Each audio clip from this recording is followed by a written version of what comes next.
Bon dia. El Paral·lel era tot la solució de teatre, de cine.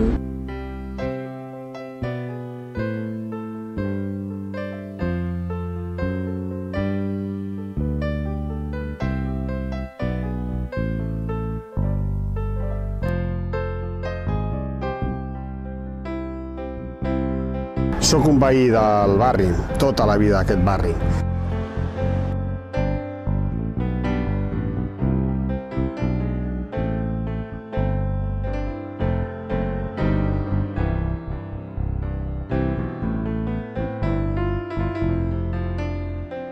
Del Thalía, pues es verdad que era este. L'antic Teatre Thalía.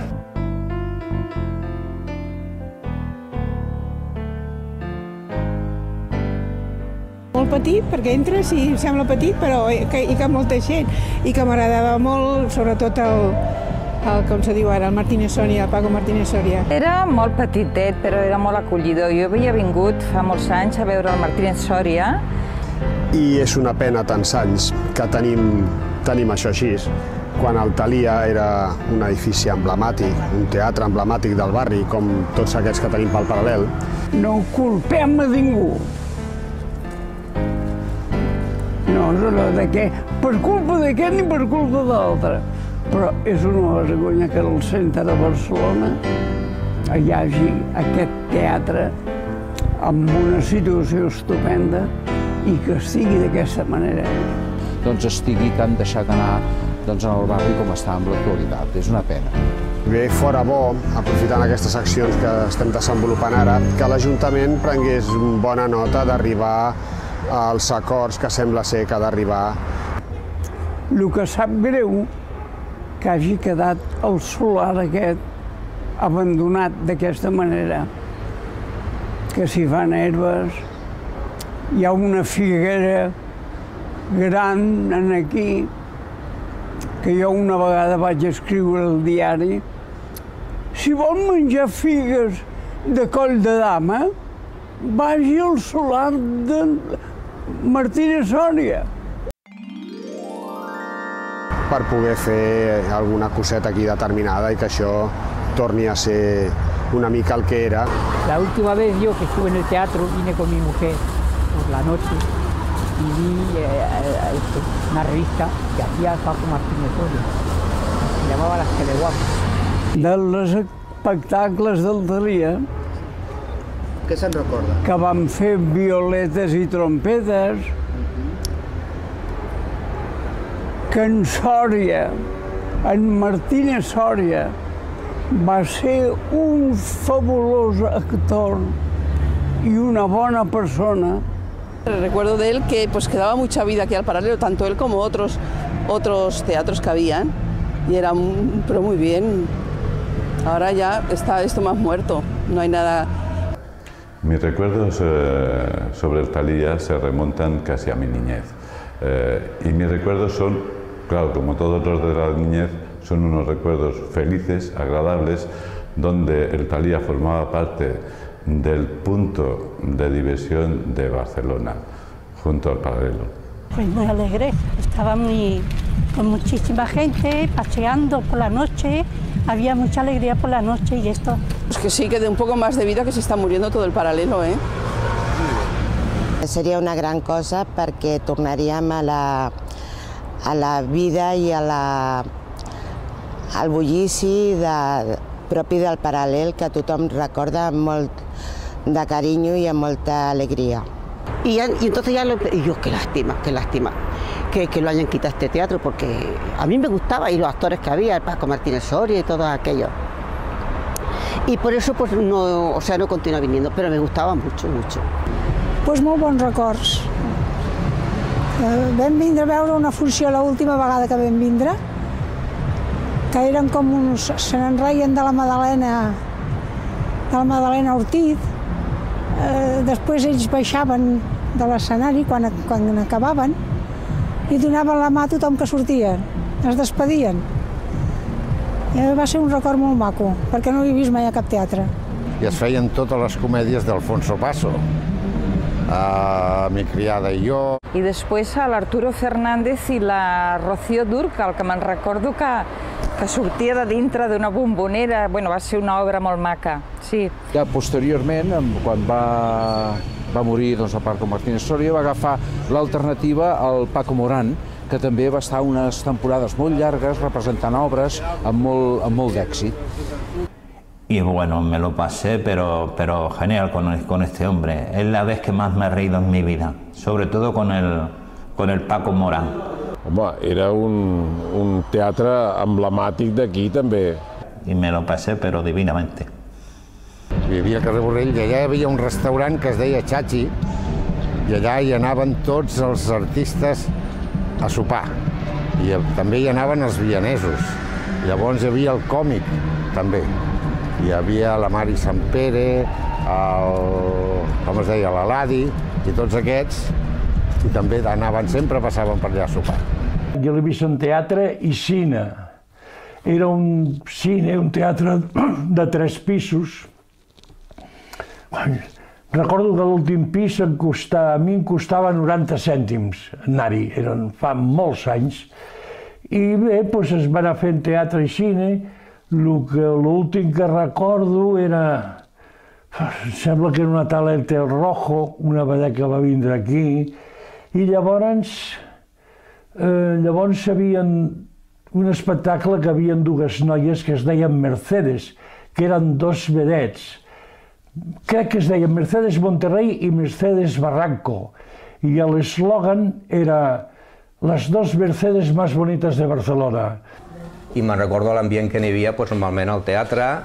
He vist molts artistes, a la Morán, he vist a les germanes Gutiérrez Cava, a la Rocío Dúrcal també l'havia vist. Vull dir, veia que n'hi havia un ambient al paral·lel, semblava una altra cosa, el mateix que el problema del Molino, m'imagino, que està tancat i no n'hi ha l'ambient que teníem abans. Jo considero que a la farmàcia tenia molta gent que venien del teatre, havia anat alguna vegada, i no, veia que s'està perdent una mica perquè no és el que era, el paral·lel no és el mateix que era abans, no, completament. Yo lo conocí, toda la estructura, cuando vine aquí. Estuve una vez solo en el Teatro Thalía porque era a punto de cuando ya dejaban de hacer funciones y me acuerdo que había gente. Había mucha gente en el teatro y de golpe y porrazo se cerró. Luego, a través de 3 o 4 años fue cuando hubo un incendio. Posteriormente hubo otro incendio inclusive, porque hubo 2 incendios. No, dic que tinc referències del que em va explicar l'àvia, que va quedar molt impactada per la foguera, bueno, les 2 vegades que va passar aquí, i es preguntava sempre abans de morir de què hi farien d'això. Esperava que fessin una sala de concerts, una biblioteca, una cosa cultural, no? Però s'ha vist que està especulant. Y bueno, pues al final, pues mira, lo tiraron y ya lleva muchos años lo que es el suelo, nada más. Sí, reconec que és una cosa que sap greu, que tant el teatre Martínez Soria com el Moulin Rouge no es porti a cap una solució. Soc Carla, soc un veí d'aquí del barri de Sant Antoni, porto tota la vida aquí, he passat la meva joventut, la meva infància i com veieu ja m'he fet gran. He participat en totes les lluites d'aquests anys dels anys 80 i els 90 aquí al barri reivindicant unes millores perquè aquest barri sempre ha tingut moltes carències. Recordem ara les antigues cotxeres de Comte de Borrell i Viladomat i ara us estem proposant a tots els veïns recuperar un vell espai que fa 20 anys que està òrfan, que és l'antic Teatre Thalía. Aquesta sóc jo quan ja era pubilla de Barcelona, però abans em van fer pubilla del Poble Sec en l'escenari del Teatre Thalía. En aquest edifici d'aquí davant, en el número 10, en l'entresòl, hi vivien un parell de senyores, la Tata i la Maruja. La Tata era una senyora gran, mig coixeta, i havia estat molts anys en els lavabos del Teatre Thalía. La Maruja, baixeta, grassoneta,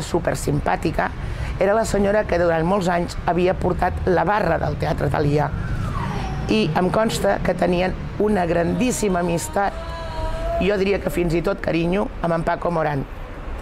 I només comentar que vaig tocar de petit, vaig tocar el metal·lòfon, vaig tocar 2 peces amb el col·legi, estava jo sol a l'escenari, jo feia preparatòria, em sembla que es deia, que era com un tercer de primària, i a quart, a ingrés també vaig tocar, i molts focus, un escenari que em va semblar gegant.